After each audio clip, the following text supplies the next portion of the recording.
Ma'asyiral muslimin rahimakumullah.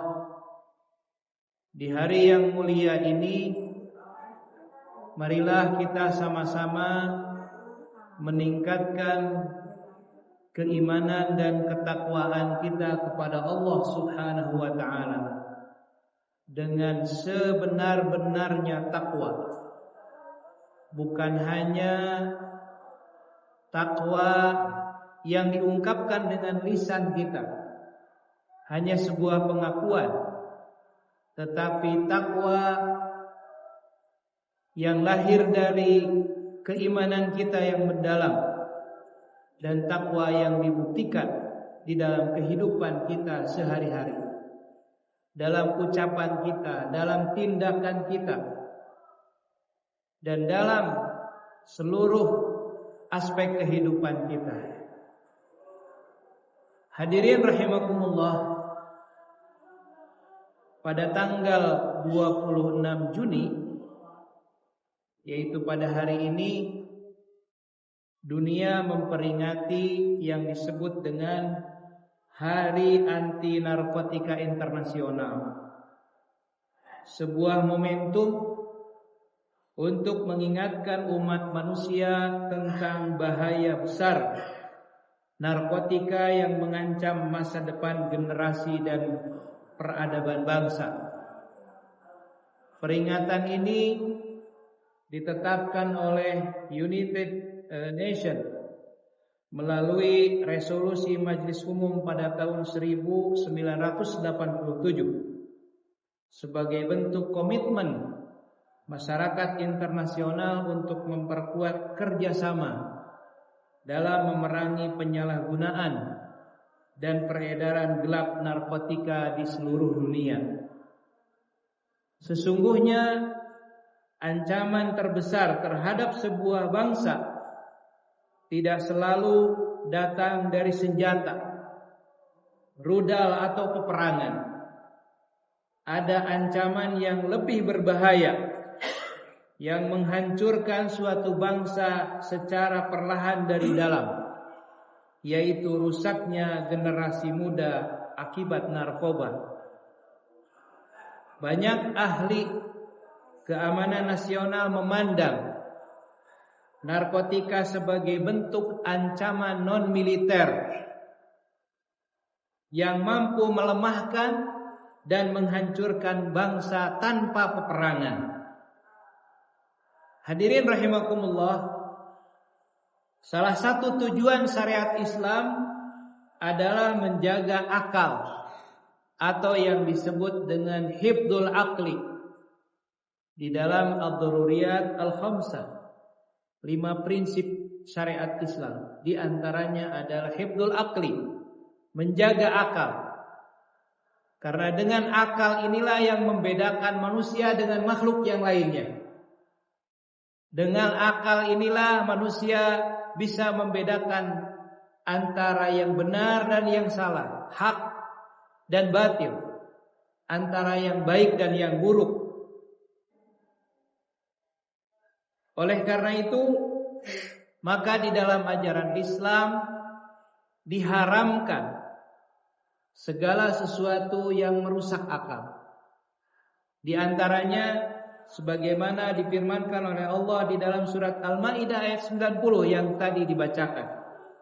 Ya ayyuhalladzina amanu innamal khamru wal maisiru wal ansabu wal azlamu rijsum min amali syaitan fajtanibuhu la'allakum tuflihun. Wahai orang-orang yang beriman, sesungguhnya khamr, judi, berhala dan mengundi nasib dengan anak panah adalah perbuatan keji termasuk perbuatan setan. Maka jauhilah agar kalian beruntung. Dalam ayat ini ada kata khamr. Apa itu khamr? Rasulullah bersabda di dalam hadis yang diriwayatkan oleh Imam Muslim, kullu muskirin khamrun wa kullu khamrin haramun. Setiap yang memabukkan dan merusak akal adalah khamr, dan setiap khamr itu hukumnya haram.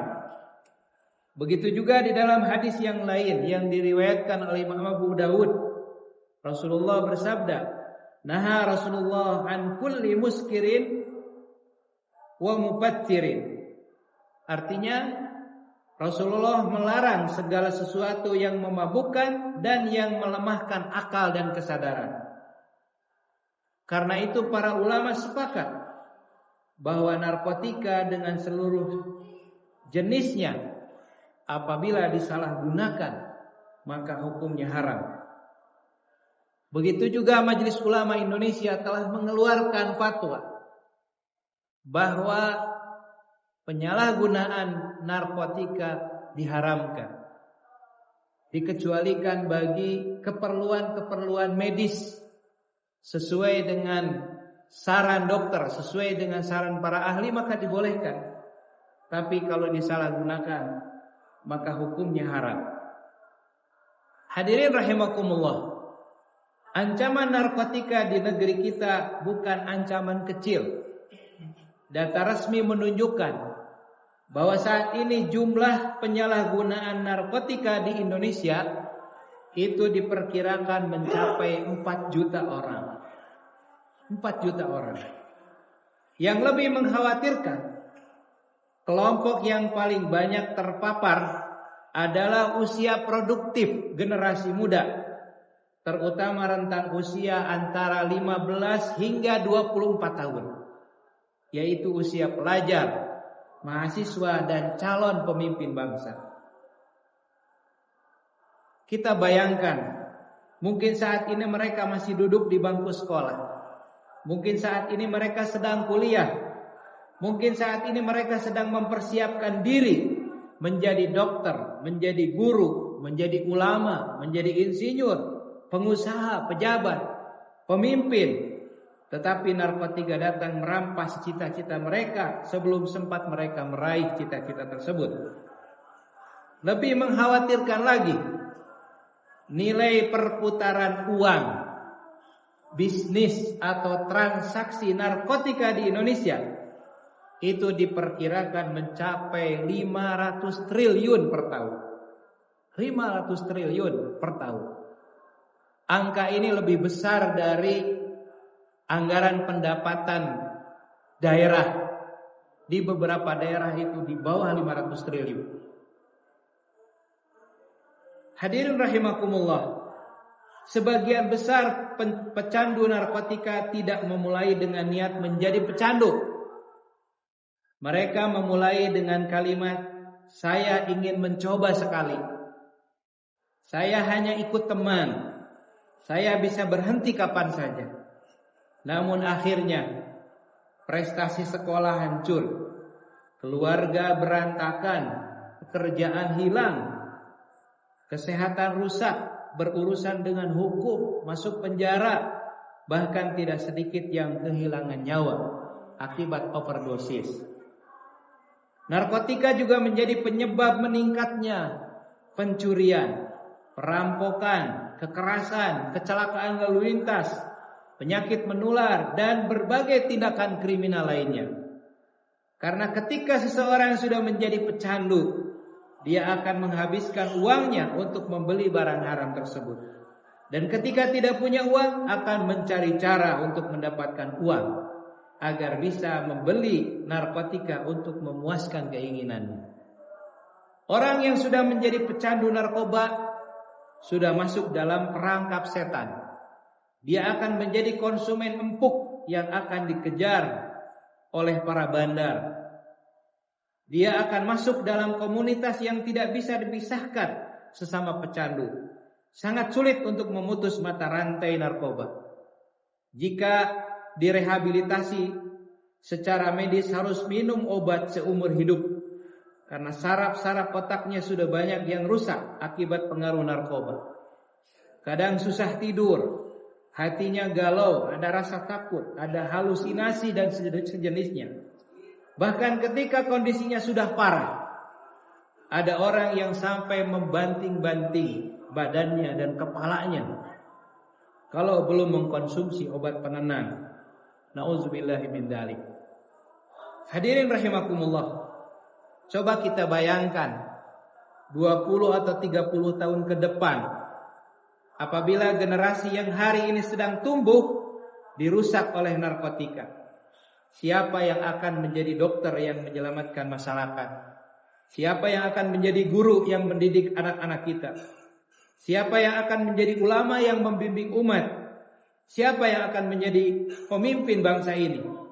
Apabila generasi mudanya rusak, maka masa depan bangsa pun ikut terancam. Ada sebuah ungkapan di dalam bahasa Arab, innamal umam tubna bisyababiha wa tanharu bifasadihim.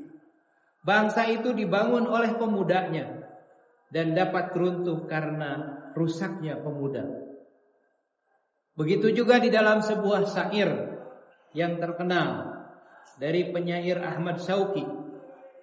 Dia mengatakan, wa innamal umamul akhlaqu ma baqiyat fa in hum dhahabat akhlaquhum dhahabu. Eksistensi sebuah bangsa itu ditentukan oleh akhlaknya. Maka apabila akhlaknya rusak, maka rusaklah bangsa.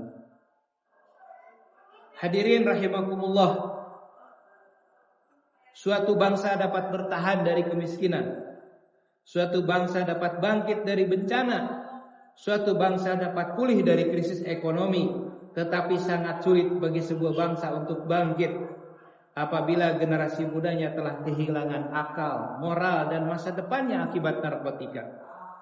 Karena itu menyelamatkan satu pemuda dari narkotika sesungguhnya berarti menyelamatkan satu keluarga, satu generasi, dan mungkin sebagian dari masa depan bangsa ini. Allah berfirman dalam surat Al-Baqarah ayat 195, "Wala tulqu biaidikum ila tahlukah." Kata Allah, janganlah kalian menjatuhkan diri kalian sendiri ke dalam kebinasaan.